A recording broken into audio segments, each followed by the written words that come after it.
السلام عليكم. ازيكم يا بنات؟ عاملين ايه؟ تعالوا بينا نصلي على النبي ونبدأ فيديو جديد مع بعض.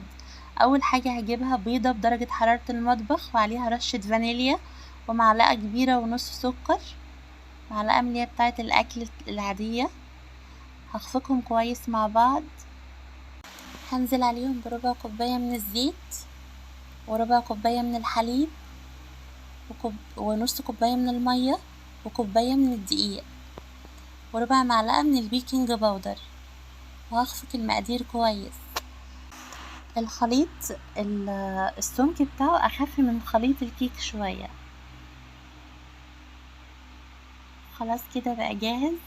هجيب ماكينة الوافل وهدهنها بدهنة من الزيت في اول استخدام، بس دهنة كده بالزيت من تحت ومن فوق، وطبعا الجهاز متوصل بالكهرباء. هحط معلقة هنا من الخليط بتاع الوافل ومعلقة في الناحية التانية برضو، وهقفل الجهاز. شايفين اللمبة الحمراء شغالة؟ يبقى كده تمام. اول ما تفصل واللي لونها اخضر هي اللي تشتغل يبقى كده الوافل خلص. البخار ابتدى يطلع من الجنب، كده تمام. شايفين؟ هنا خلاص بقى جاهز. هطلعه على شبكة علشان يتهوى ما يبقاش معجن ويبقى مقرمش وحلو. هخلص كل الكمية بنفس الشكل. جربي الكمية دي، هي مش كمية كبيرة. لو عجبتك الطريقة ابقي ضعفيها تاني. كل اللي هيطلع هحطه على الشبكة كده. شايفين مقرمش وحلو ازاي؟ ليه؟ طبيعي بنشتريه بمبلغ من بره وهو مش محتاج على فكرة.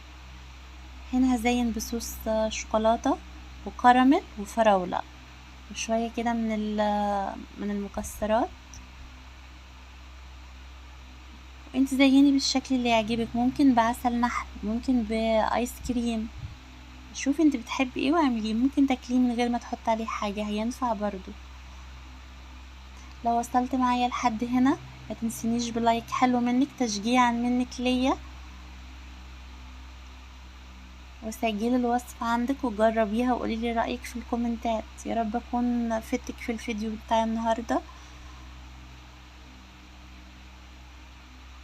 شايفين الجمال؟ حلو قوي، والطعم والريحة روعة. جربي بقى الصوص اللي يعجبك. يلا شوف وشك على خير في فيديو جديد. مع السلامة. باي.